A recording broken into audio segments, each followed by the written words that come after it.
وہ تو یہ جو چیزیں محسوسات ہیں ہمارے ہاں، نہ تو وہ گویائی میں آتی ہے نہ وہ تحریر میں آتی ہے، لیکن یہ وحی جو تھی یہ صرف خیالات یا آئیڈیاز نہیں تھے، الفاظ، یہ وحی باللفظ تھی۔ یہ الفاظ قرآن کے بھی وحی کے ذریعے سے نبی اکرم صلی اللہ علیہ وسلم پر نازل ہوئے، جسے قرآن کی اصطلاح کی ہے۔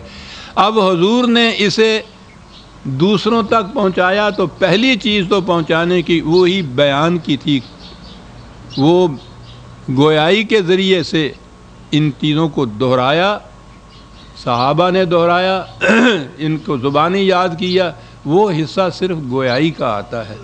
لیکن قلم کی اہمیت قرآن نے بتائی کہ اس کو تحریر میں بھی لایا گیا۔ اب قرآن کے دیگر مقامات میں موجود ہے یہ قرآن کو تحریر میں لانے والے جو کاتب تھے وحی کے، وہ قرآن نے کہا ہے کہ بڑے معزز، بڑے قابل اعتماد، بڑے دیانتدار تھے۔ تو گویا نظر آ گیا کہ قرآن کریم صرف زبانی کلامی نہیں رہتا تھا اس زمانے میں، بلکہ یہ لکھا جاتا تھا، اور قرآن نے تو کہا ہے کہ فی رق منشور، وہ جو وہ ہرن کی چھال اس زمانے میں زیادہ مضبوط قسم کے کاغذ کی نوعیت میں تھی، اس کے اوپر قرآن کہتا ہے کہ یہ لکھا جایا کرتا تھا۔ تو قلم کے معنی تحریر کے اگر آپ لیتے ہیں تو قرآن سے تائید ملتی ہے، اور نظر آتا ہے کہ یہ وحی خداوندی حضور کے قلب پر القاء ہوتا تھا۔ حضور پھر الفاظ میں صحابہ کبار کو وہ دہرا کر الفاظ جو القاء ہوتے تھے، زبانی بھی یہ دہرایا جاتا تھا اور لکھا بھی جاتا تھا۔ تو یہ تینوں چیزیں جو ہیں یہ تو پہلے سے یہ آ گئی۔ نون کو اگر آپ روشنائی لیتے ہیں اور قلم کو یہی تحریر کا جو انداز ہے بیان کرنے کا وہ لیتے ہیں، تو اس کے ما یسترون کے ساتھ تینوں چیزیں یہ مل جاتی ہیں۔ اب دوسری چیز یہ ہے، واضح رہے یہاں کہ نبی اکرم صلی اللہ علیہ وسلم اور صحابہ کبار کے زمانے میں قرآن کے سوا کوئی دوسری چیز لکھی نہیں جاتی تھی۔ کوئی ثبوت نہیں ملتا کہ کوئی اور کتاب اس زمانے میں، اور اسلام سے پہلے تو عربوں کے ہاں کتاب ہی کوئی نہیں تھی۔ یہ قرآن ان کے ہاں پہلی کتاب ہے، اور اس کتاب کے دوران میں پہلے دور میں اس کے ساتھ دوسری کتاب ہی کوئی نہیں تھی، حتیٰ کہ مجموعہ احادیث کا جو مسلم ہے، وہ صحائح ستہ میں بھی جو صحیحین جن کو کہتے ہیں، اس میں یہ پہلے دیباچہ میں لکھا ہے یہ کہ رسول اللہ صلی اللہ علیہ وسلم نے یہ فرمایا یہ بات کہ مجھ سے قرآن کے سوا کوئی چیز نہ لکھو، جس نے کچھ لکھا ہو وہ اسے مٹا دے۔ تو گویا قرآن لکھا جاتا تھا اور قرآن کے سوا کوئی دوسری چیز لکھی ہوئی نہیں تھی۔ تو یہ چیز جو ہے یہ تو قرآن کے بابت آ گیا۔ یہ جو نون تلوار کے متعلق ہے، تلوار کی عظمت اور اہمیت تو قرآن کے ایک ایک صفحے سے موجود ہے۔ یہ جسے آپ جہاد کہتے ہیں، جس کے لیے وہ قتال کا لفظ ہے، جہاد تو ہر قسم کی کوشش کو کہا جاتا ہے نا، ساری زندگی جد و جہد میں جو گزرتی ہے وہ اسے جہاد کہتے ہیں۔ اس کی آخری منزل ہے جو میدان جنگ میں جا کے کوشش کرنی پڑتی ہے، اس کے لیے قتال کا لفظ آیا ہے، جو عام معنی میں جنگ یا وار جسے کہا جاتا ہے۔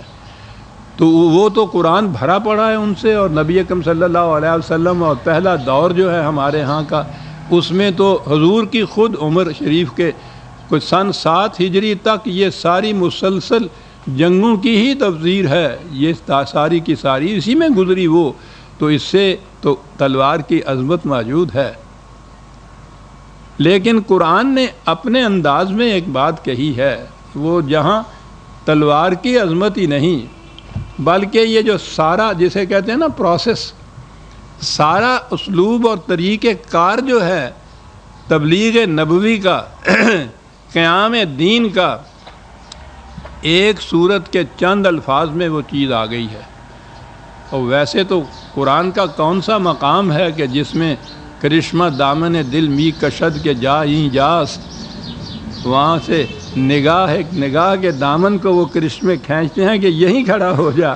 لیکن بعض مقام یا یوں کہیے کہ ہمارے ذوق کے مطابق بہت ہی ابھرے ہوئے ہوتے ہیں۔ سورہ الحدید سورت 57 درس میں تو آ چکی ہے، لیکن میں دہرا دینا ضروری سمجھتا ہوں، بڑی اہم چیز ہے۔ لقد ارسلنا رسلنا بالبینات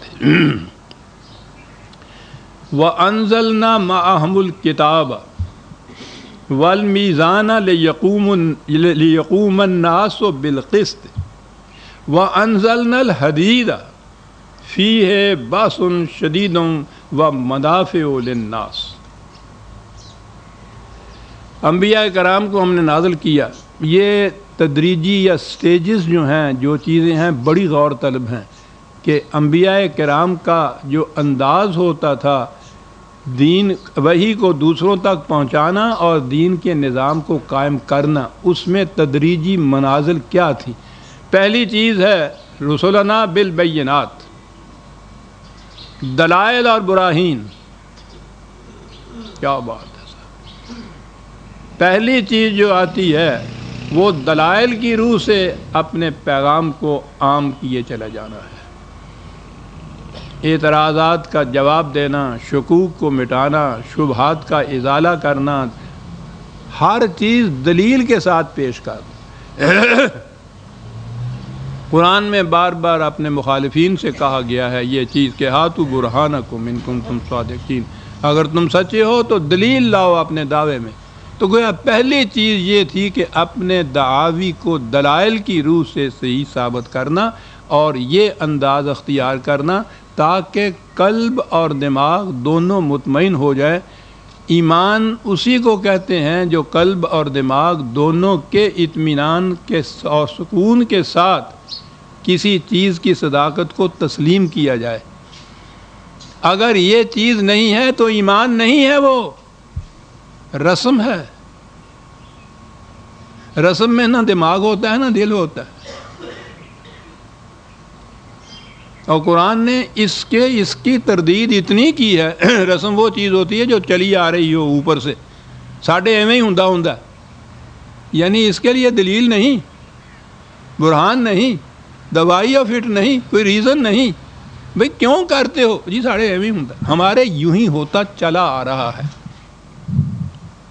اور جو اس طرح ہوتا چلا آ رہا کے اعتبار سے مسلمان ہو یا ایمان ہو، تو قرآن ان سے کہتا ہے تم ایمان لاؤ،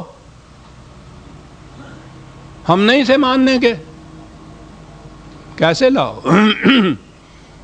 دلیل و برہان کی روح سے مانو، یوں مانو گے تو ایمان کہلائے گا۔ تو پہلی چیز جو پیش کرتا تھا نبی، یا اتباع نبوت میں جسے پیش کرنا چاہیے قرآن کو، پہلی چیز بینات کی روح سے ہے کہ وہ دلائل کی روح سے بات کو پیش کرے۔ ٹھیک ہے، اس اعتبار سے جو مان کے آئیں گے آگے بات ان سے چلے گی۔ یہیں سے جو وہ نہیں مانیں گے، کوئی زبردستی نہیں، کوئی اکراہ نہیں، کچھ نہیں، زور شمشیر نہیں، سوال ہی نہیں۔ اکراہ کی روح سے کسی کو منوانا تو قرآن خود کہتا ہے ایمان نہیں ہے۔ وہ خود مانے اکراہ سے یا آپ منوائیں اس سے اکراہ سے، وہ ایمان نہیں ہے۔ اب وہ آ گئے جو دل و دماغ کی، جیسا میں نے کہا، اطمینان کے ساتھ دلائل و برہان کی روح سے اسے مانیں، تو ان کے لیے وَأَنزَلْنَا مَعَهُمُ الْكِتَابَ، پھر انہیں ضابطۂ قوانین دیا گیا۔ اب دیکھیے کیا عجیب لنک، وہ قانون کا اتباع ان لوگوں سے کراتا ہے جو قانون کی علت و منافعت کو دل و دماغ کے اطمینان کے ساتھ سمجھ چکتے ہیں کہ واقعی یہ حق ہے، یہ ہونا چاہیے، اور اس کا اتباع ہمارے لیے، ایک نوع انسانی کے لیے منفعت کی بات ہے۔ کتاب ان کے لیے ہے جو پہلے دلیل و برہان سے بات کی صداقت کو مان لیں، قرآن کی اہمیت کو تسلیم کر لیں، تو کتاب ہے ان کے لیے۔ یہ کتاب یا قانون کاہے کے لیے دیا گیا ہے؟ والمیزان لیقوم الناس بالقسط، تاکہ لوگوں کے معاملات تم انصاف اور عدل کے ساتھ طے کر سکو۔